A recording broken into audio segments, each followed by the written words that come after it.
प्यारी बहनों, मेरे प्यारे भाइयों, आप कुछ समय से इंतजार कर रहे हैं। मुझे थोड़ी देरी हो गई, इसके लिए माफी चाहती हूँ और आपको बहुत बहुत धन्यवाद देना चाहती हूँ कि आपने इंतजार किया। डॉक्टर अंशुमन जी, श्री बीके हरिप्रसाद जी, श्री राजेश धर्मानी जी, श्री बीएम संदीप जी, श्रीमती आरती कृष्णा जी, श्री बीएल शंकर जी, मोतम्मा जी, एम श्रीनिवास जी और मेरे सभी कांग्रेस पार्टी के साथी नेतागण जो इस मंच पर उपस्थित हैं, उन सबका इस सभा में बहुत बहुत स्वागत। मैं शारदा देवी से आ रही हूं। वहां जब मैं गई और वहां के शंकराचार्य जी से मैं मिली तो उन्होंने मुझे पूछा कि इंदिरा जी यहीं से लड़ी थी कि नहीं। तो मैंने कहा जी चिकमंगलूर से लड़ी थी। उन्होंने मुझे आशीर्वाद दिए। मैंने अपने भाई के लिए आशीर्वाद मांगा, उन्होंने आशीर्वाद दिया और मुझे कहा कि यहाँ पे मेरे पिताजी भी आए थे, इंदिरा जी भी आई थी और जब इंदिरा जी आई तो उनके लिए एक संघर्ष का समय था। आज भी मेरे परिवार के लिए एक संघर्ष का समय है। 1978 में जब इंदिरा जी यहीं इसी मैदान में आई, उनके लिए संघर्ष का समय था। उस दिन भी इसी तरह बारिश आ रही थी। हम मानते हैं कि ये भगवान का आशीर्वाद है, बारिश शुभ है। तो ये एक बहुत भावनात्मक क्षण है मेरे लिए कि मैं आज आपके यहाँ सामने खड़ी हूँ, इसी मंच पर, इसी मैदान पर, उसी तरह के मौसम में। और आज दिल से अपने परिवार के तीनों पुश्तों से मैं आपको धन्यवाद देती हूँ कि जब इंदिरा जी का सबसे मुश्किल संघर्ष का समय था तो यहाँ की जनता चिकमंगलूर उसके साथ खड़ी रही। आप खड़े रहे और आपने उनका साथ नहीं छोड़ा। उनके खिलाफ भी एक केस लगाया गया और उनको भी संसद से निकाला गया।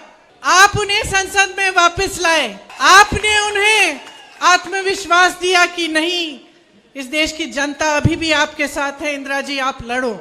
आज उनके पोते राहुल गांधी को उसी तरह से फर्जी केस डालकर संसद से निकाल दिया गया है और राहुल गांधी को भी पूरा विश्वास है, मेरे पूरे परिवार को विश्वास है कि इस देश की जनता हमारे साथ खड़ी रहेगी। और ये भगवान का आशीर्वाद, शिव जी का आशीर्वाद हमेशा हमारे साथ रहेगा, क्योंकि हम सत्य की लड़ाई लड़ रहे हैं, हम सच्चाई का संघर्ष कर रहे हैं। और ये जो चुनाव है कर्नाटका का, ये भी एक सच्चाई और सत्य का संघर्ष ही है। आज सुबह मैं मैसूरू में मैलारी होटल में गई, आप जानते हैं, और मैंने देखा कर्नाटका का स्वाभिमान, कर्नाटका की मेहनत का मिसाल। जिसका होटल है, उन्होंने मुझे बताया कि उनके पिताजी ने ये काम शुरू किया था। बहुत गर्व से मुझे रसोई में ले गए और मुझे भी डोसा बनाना सिखाया। अच्छा बनाया, ಚೆನ್ನಾಗೇ ಮಾಡಿದ್ದೀನಿ, अच्छा बनाया। और उसी समय उनकी 23 साल की बेटी भी आई रसोई में। मैंने पूछा क्या करती हो? बोला मैं इन्फोसिस में काम करती हूँ। मुझे इतना गर्व हुआ, मुझे लगा यही कर्नाटका है। मेहनत, ईमानदारी, अपनी पुरानी परंपरा को आगे बढ़ाते हुए, अपनी संस्कृति, अपनी सभ्यता को बचाते हुए भविष्य की ओर देखना और एक सौंदर्य भविष्य में भाग लेना। गर्व होता है मुझे आपके प्रदेश पे, आपकी मेहनत पे, आपकी ईमानदारी पे। लेकिन मैं एक बात बताती हूँ, दुख भी हो रहा है, क्योंकि जब आप अपना वोट देते हैं, जब अपना समर्थन देते हैं, तो आप भरोसे के साथ देते हैं, विश्वास के साथ देते हैं। आज मुझे इसलिए पहचानते हैं क्योंकि मेरी दादी इंदिरा गांधी ने आपका विश्वास नहीं तोड़ा। लेकिन 3.5 सालों से जो सरकार कर्नाटका में आई है, उसने हर स्तर पर आपका विश्वास तोड़ा है। शुरू से तो लालच के आधार पर बनी, पैसों से विधायकों को खरीदा गया, कांग्रेस और जेडीयू की सरकार को तोड़ के बनाया और तब से आज तक एक एक वचन तोड़ा है। इन्होंने युवाओं से कहा था कि युवाओं के लिए रोजगार बनाएंगे, किसानों को कहा था कि दुगनी आय करेंगे, महिलाओं को कहा था कि महंगाई कम होगी। क्या हुआ? ಏನಾಯ್ತು? यहाँ पे कितने नौजवान हैं, जरा हाथ उठा के बताइए। देखो कितने हैं। रोजगार मिला आपको सरकार से? नहीं मिला। ಸಿಕ್ಕಿಲ್ಲ। आपको मालूम है कि सरकार में 2.5 लाख पद, 2.5 लाख ಯಾ पद ಸರ್ಕಾರ खाली हैं, लेकिन आपको नहीं मिल रहे हैं। आपको मालूम है कि हर पोस्ट का रेट फिक्स कर दिया गया है। ನಿಮ್ಮೆಲ್ಲರಿಗೂ ಗೊತ್ತಿದೆ, ಕರ್ನಾಟಕದಲ್ಲಿ ಭರ್ತಿಯಾಗುವಂತ ಪ್ರತಿಯೊಂದು ಹುದ್ದೆಗೂ ಕೂಡ ಇಷ್ಟು ಬೆಲೆ ಅಂತ ನಿಗದಿಯಾಗಿದೆ। आपको मालूम है कि हर भर्ती के एग्जाम में घोटाला है, कॉन्ट्रैक्टर्स आत्महत्या कर रहे हैं, ಕಾಂಟ್ರಾಕ್ಟ್ಗಳು ಆತ್ಮಹತ್ಯೆ ಮಾಡ್ಕೊಳ್ತಾ ಇದ್ದಾರೆ। Contractor association, school management association प्रधानमंत्री को चिट्ठी लिखते हैं, विधायक के बेटे को 8 करोड़ कैश के साथ पकड़ा जाता है, कोई कार्रवाई नहीं होती। उल्टा उनके विधायक पिता परेड निकालते हैं, ये कहने के लिए कि आज के कर्नाटका में हम कुछ भी कर सकते हैं, हमें कोई नहीं छू सकता। कोविड के मरीजों से तक लूट किया, किसी को नहीं छोड़ा, स्कूल के बच्चों के अंडों को भी। मेरी बहनें यहाँ बैठी हैं, मेहनत करती हो, मैं जानती हूँ, चाहे कहीं भी काम करती हो, चाहे खेती में भी जाना पड़ता है, घर आके काम करना पड़ता है, खाना पकाना पड़ता है, बच्चों की देखभाल करनी पड़ती है, पूरे परिवार की परवरिश को देखना पड़ता है, मैं जानती हूँ। संघर्ष का जीवन है आपका। आप मेहनत करती हो तो किस लिए करती हो? किस लिए? अपने भविष्य के लिए ना, अपने बच्चों को मजबूत बनाने के लिए, उनका भविष्य बनाने के लिए ना। जब बच्चे बीमार होते हैं दुख होता है, स्वास्थ्य की सुविधाएं नहीं होती डर लगता है, दुख होता है। बच्चों को शिक्षित करना है, अच्छे स्कूल नहीं है, उसमें अध्यापक नहीं आ रहे हैं तो दुख होता है, गुस्सा भी चढ़ता है कि इतनी मेहनत कर रहे हैं और बच्चों के लिए स्कूल भी नहीं बना रही है सरकार। आगे जाके जब बच्चों को नौकरी मिलती है तो खुशी होती है। ಮುಂದೆ ಆ ಮಕ್ಕಳು ಉದ್ಯೋಗಸ್ಥರಾದ್ರೆ ಸಹಜವಾಗಿ ನಿಮಗೆಲ್ಲ ಸಂತೋಷ ಆಗ್ತದೆ। चाहे लड़की हो या लड़का, ಹೆಣ್ಣಾಗ್ಲಿ ಗಂಡಾಗ್ಲಿ, हम चाहते हैं कि अपने पैरों पे खड़ी हो, कि अपना बेटा कमाए, बेटी को अच्छा जॉब मिले, भविष्य में हमारा भी देखभाल करे। यही तो है हमारी मेहनत, यही है हमारा स्वाभिमान, यही है हमारा आत्मविश्वास, और इसी पर हम गर्व करते हैं। ಇದರ ಬಗ್ಗೆನೇ ನಾವೆಲ್ಲ ಕೂಡ ಹೆಮ್ಮೆ ಪಡ್ತೇವೆ कि हमने अपने बच्चों के लिए एक मजबूत भविष्य बनाया। तो सरकार का इसमें बहुत बड़ी भूमिका है। सरकार की, ಸರ್ಕಾರದ ಒಂದು ದೊಡ್ಡದಾಗಿರ್ತಕ್ಕಂತ ಜವಾಬ್ದಾರಿ ಈ ವಿಷಯಗಳ ಮೇಲೆಲ್ಲ ಇದೆ। सरकार का काम है कि उस भविष्य में शामिल हो। ಸರ್ಕಾರದ್ದು ಕೂಡ ಒಂದು ಜವಾಬ್ದಾರಿ ಕರ್ತವ್ಯ ಇದೆ, ಈ ಭವಿಷ್ಯ ನಿರ್ಮಾಣದಲ್ಲಿ ಅವರು ಕೂಡ ಭಾಗಿಗಳಾಗಬೇಕು ಅಂತ। सरकार का काम है कि आपकी समस्याओं को सुने, समझे कि आपकी जरूरतें क्या है और दिल से आपके लिए काम करे। आपको मालूम है कि ये जो भाजपा की सरकार है, इसने कितना लूटा है कर्नाटका को। जॉब छोड़िए, स्कूल छोड़िए, हॉस्पिटल्स छोड़िए, सड़कें छोड़िए, 1.5 लाख करोड़ रुपए लूटे हैं कर्नाटका से। यहाँ अड़िका के किसानों को दान नहीं मिल रहे हैं, यहाँ आपके कर्ज माफ नहीं होते, ಇಲ್ಲಿ ನಿಮ್ಮ ಸಾಲ ಮನ್ನಾ ಆಗೋದಿಲ್ಲ, यहाँ आप पे जीएसटी लगाई जाती है। आप गैस के सिलेंडर के लिए कितना दे रहे हैं, तेल के लिए, सब्जियों के लिए, आटे के लिए, चावल के लिए, और वहाँ भाजपा की केंद्र की सरकार से आपके लिए जो पैसे आते हैं वो कम होते चले जा रहे हैं। 1.5 लाख करोड़ रुपए लूटे हैं। कहाँ गए ये 1.5 लाख करोड़? इनसे 100 एम्स बन सकते थे, 2250 किलोमीटर 6 लेन की एक्सप्रेसवे बन सकती थी, 187 ESI हॉस्पिटल बन सकते थे, अपने बच्चों के लिए 30,000 स्मार्ट क्लासरूम बन सकते थे, बेंगलुरु की मेट्रो की तरह 750 किलोमीटर लंबी मेट्रो बन सकती थी, और कर्नाटका के गरीबों के लिए 30 लाख अफोर्डेबल हाउसिंग के घर बन सकते थे। ये है भ्रष्टाचार, खुला भ्रष्टाचार, कि आपके लिए कुछ नहीं, लोन नहीं, सही दाम नहीं, खाने के लिए नहीं, आपके लिए जीएसटी, और चाहे प्रदेश में लूट हो चाहे देश में, प्रधानमंत्री जी अपने दोस्त अडानी के लिए जीएसटी माफ कर रहे हैं, लोन माफ कर रहे हैं, और अडानी जी 1600 करोड़ रुपए बना रहे हैं दिन में, और देश का किसान 27 रुपए बना रहा है। तो ये कब होता है बहनों और भाइयों? ये तब होता है जब एक ऐसी सरकार आती है जो जनता का आदर नहीं करती। ऐसी सरकार जिसके बड़े बड़े मंत्री आकर आपको कहते हैं कि ये प्रदेश हमें सौंप दो, जो आपके उम्मीदवारों को आपके सामने खड़े होके कहते हैं इनको छोड़िए, इनको मत पूछिए, अपना प्रदेश हमें दे दीजिए, प्रधानमंत्री जी को सौंप दीजिए। क्यों? ಯಾಕೆ ಅಂತ ನಾನು ಕೇಳ್ತೇನೆ। क्या श्री बसवंता जी के बेटे और बेटियां, कुवेम्पु जी के बेटी और बेटियां, नारायण गुरु जी के बेटी और बेटियां अपना प्रदेश अपने आप नहीं चला सकते? नंदिनी जैसी कॉरपोरेशन को किसने बनाया?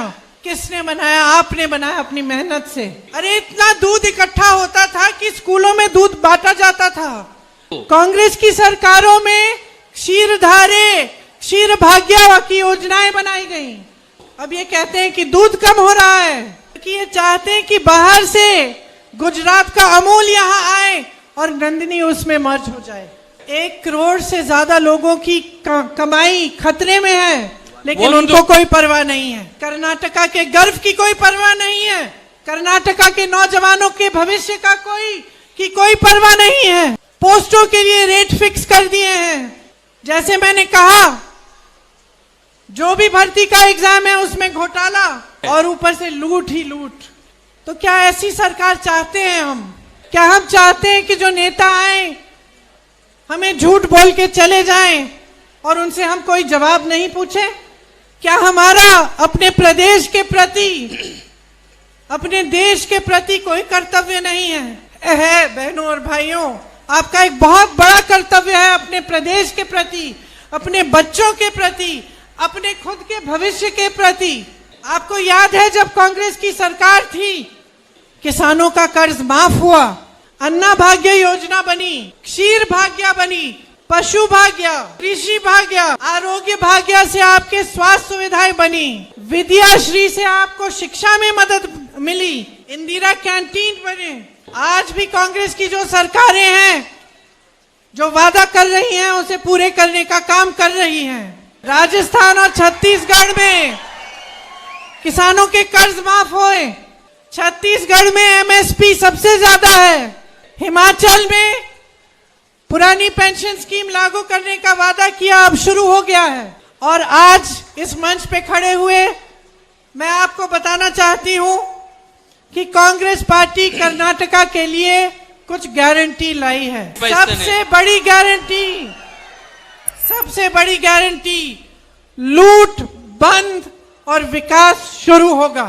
100% प्रगति की गारंटी।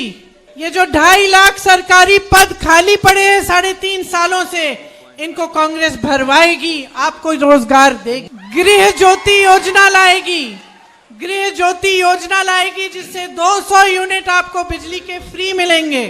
अन्ना भाग्य में आपको 10 किलो चावल मुफ्त मिलेगी। युवा निधि योजना बनाएंगे जिसमें सभी ग्रेजुएट युवाओं को 3,000 रुपए हर महीने मिलेंगे। डिप्लोमा वाले युवाओं को 1,500 रुपए हर महीने मिलेंगे।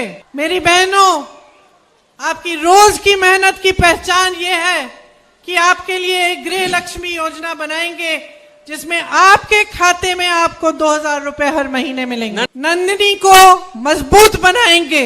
मुझे मालूम है कि यहाँ के जो अड़िका के किसान हैं वो येलो लीफ डिजीज से परेशान हैं। आपकी खेती खत्म हुई लेकिन आपको कोई कॉम्पेंसेशन नहीं मिला।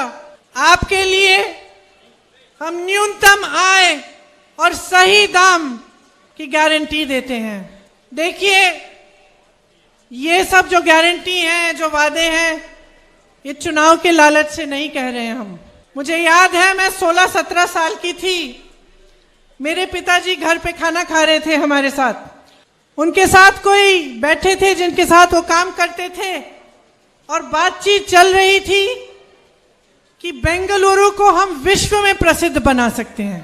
मैंने पिताजी से पूछा कैसे करोगे, क्या सोच रहे हो आप?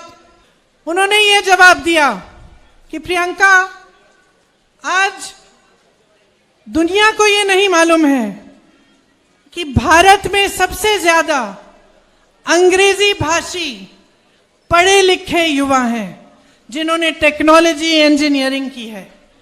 अगर हम बेंगलुरु, हैदराबाद जैसी शहरों को मजबूत बनाएं, इसमें टेक्नोलॉजी को, इंजीनियरिंग को, पढ़ाई को हम बहुत मजबूत बनाएं, तो ये पूरी दुनिया के लिए हब जैसे बन सकते हैं।